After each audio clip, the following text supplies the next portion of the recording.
आजच सबस्क्राइब करा आणि आपल्या आवडत्या मालिकांचा आनंद लुटा। बोल। मोठे मालक, आम्ही तुमच्याशी वाईट वागलो, सुनबाईंशी वाईट वागलो, खोटेपणा केला, पण एक गोष्ट मात्र खरी केली, ती म्हणजे आमच्या अधिपतींवर प्रेम केलं, ते खरं केलं, त्यात कोणता खोटेपणा नव्हता।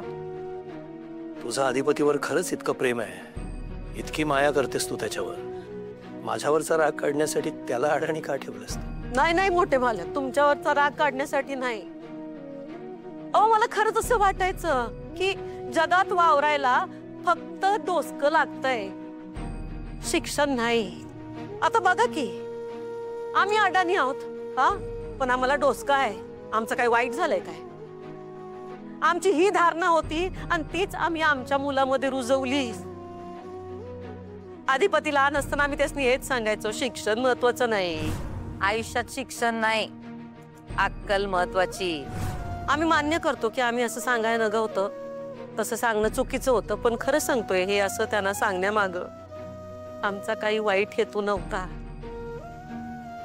पण आम्ही चुकीचं वागलोय हे मात्र आम्हाला जाणवलंय। हे सगळं जरी चुकीचं केलं असलं तरी अधिपतींवर प्रेम मात्र खरं केलं, त्यात बिलकुल खोटेपणा नाही। आम्ही त्यांना जन्म नाही दिला, पण आई म्हणून जितकं प्रेम देता आलं ते दिलं।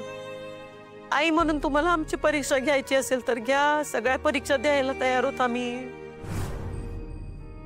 आणि तुम्हाला जो काही त्रास दिला त्याच्यासाठी तुम्ही आम्हाला जेलमध्ये टाकलं किंवा आणखीन कुठली काय शिक्षा दिली ती पण भोगू आम्ही, पण या सगळ्यामुळं अधिपतींबद्दलचं आमचं प्रेम कवा कमी होणार नाही।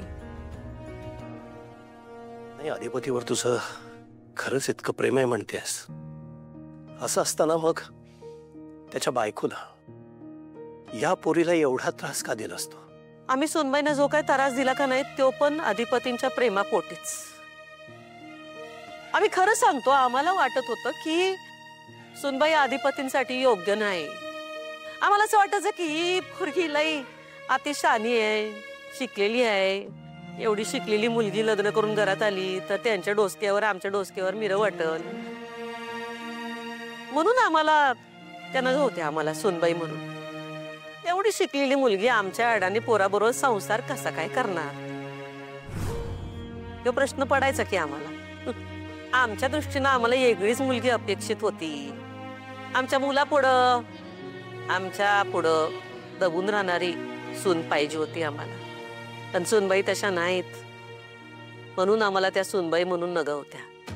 पण खरं सांगतो, अक्षरा आम्हाला सून म्हणून नग होती, याच्या मागं पण अधिपतींचं वाईट व्हावं, त्यांचा संसार सुखाने होऊ नये असा हेतू नव्हता। आम्हाला त्यांचा संसार सुखानंच व्हायला पाहिजे होता, आनंदानंच व्हायला पाहिजे होता, पण ते समद आमच्या दृष्टीनं व्हायला पाहिजे होतं, आम्हाला हवं तसं व्हायला पाहिजे होतं, पण तसं काही झालं नाही म्हणताना मग मॅडम, जे झालं ते झालं, आता कशाला आपण मागच्या गोष्टी उगाळत बसायच्या? भुवनेश्वरी, तू आज अचानक हे सगळं बोलतेस का? म्हणजे अचानक ही सगळी उपरती कशी झाली तुला? तुम्ही म्हणताय तेच बरोबर आहे, आम्हाला उपरती झाली। सुनबाई घर सोडून गेल्या का नाही तो आमच्या लक्षात आलं की या दोघांचे एकमेकांवर लई प्रेम आहे। आम्ही यांना शरीराने जरी दूर ठेवलं असलं तरी मनाने ते एकच आहेत, आणि आम्ही काही बी केलं तरी त्यासनी बाजूला करू शकत नाही। आम्ही या दोघांना वेगळं करण्यासाठी जे काही केलं ते आठवलं का नाहीत आमची आम्हालाच लाज वाटते। सुनबाई, मोठे मालक, आम्ही तुमचे अपराधी होत, आम्हाला काय वाटेल ते शिक्षा द्या, पोलिसात द्या, फासावर लटकवा, आम्हाला आमच्या कर्माची फळं भोगायचीच आहेत, फक्त आमचे एकच मागणं आहे, तेवढं पुरं करा। तुला लग्न करायचं हे? नाही, आम्हाला लग्न करायचं नाही, आम्हाला माफी हवी। तुम्ही आम्हासनी मनापासून माफ करावं एवढी एकच इच्छा आहे आमची। आमच्यावर अजिबात राग धरू नका, कारण ज्या पुरुषावर आम्ही प्रेम केलं त्याला आमच्याबद्दल राग आहे ह्या कल्पनेने आम्ही काही मरू शकणार नाही, आणि ही कल्पना काय आम्हाला जगू पण देणार नाही। अक्षरा, तू पण आम्हाला माफ कर. खरं तर ह्या घरात आल्यापासून आम्ही तुला धडा शिकवण्याच्या गोष्टी केल्या, पण खऱ्या अर्थानं तूच आम्हाला धडा शिकवलायस. आणि असा धडा शिकवलायस का आयुष्यभर आम्ही काही त्यो विसरणार नाही. आता मोठ्या मालकांनी आम्हाला मोठ्या मनाने माफ केलं, पोलिसात पाठवलं नाही, तर आम्ही पण तुमचे ते शाळेचे धडे गिरवणार. कारण आम्हाला शिक्षणाचं महत्व चांगलंच कळलंय. आपण आमच्या आधीपतींनी शिक्षण सुरू केलं तेव्हा मला लय राग आलता. आम्ही एवढा विरोध केला होता, तरी पण तुम्ही त्यांची चोरून शिकवणी घेतली, तेव्हा आम्ही रागाच्या भरात तो फळा जाळून टाकला होता.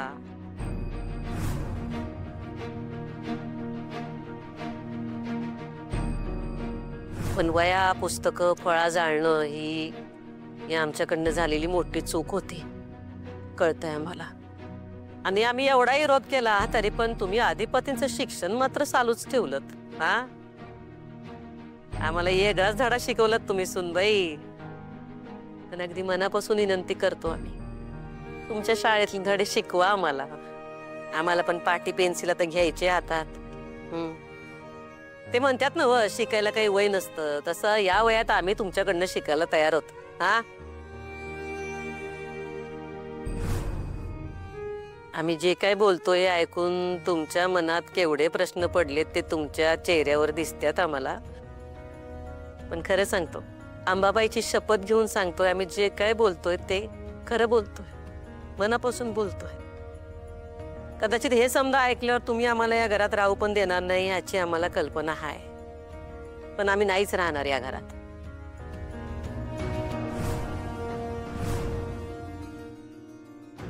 आम्ही एखाद्या मठात राहू, देवळात राहू, वृद्धाश्रमात राहू, कुठं पण राहू, पण आता या घरात राहणार नाही आम्ही. मॅडम, नाही सुनबाई, आमची काळजी करू नका. डोसका आहे आम्हाला, आम्ही काय उपाशी मरणार नाही. पण आता हे घर, किंवा ऐशो आराम, सत्ता काय बी नका आम्हाला. आणि अधिपतीनं पण हेच सांगू की काही झालं तरी शिक्षण बंद करू नका. आणि हो, तुम्हाला शाळेचं नाव बदलायचं होतं का नाही, बदलून टाका. अडाणीबाईचं नाव शाळेला देऊन काय करायचंय.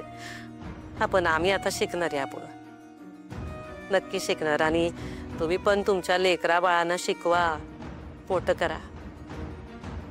आमच्या नातवंडाला हातात धरून त्याचे लाड करावे हे काय आता आमच्या नशिबी नाही, पण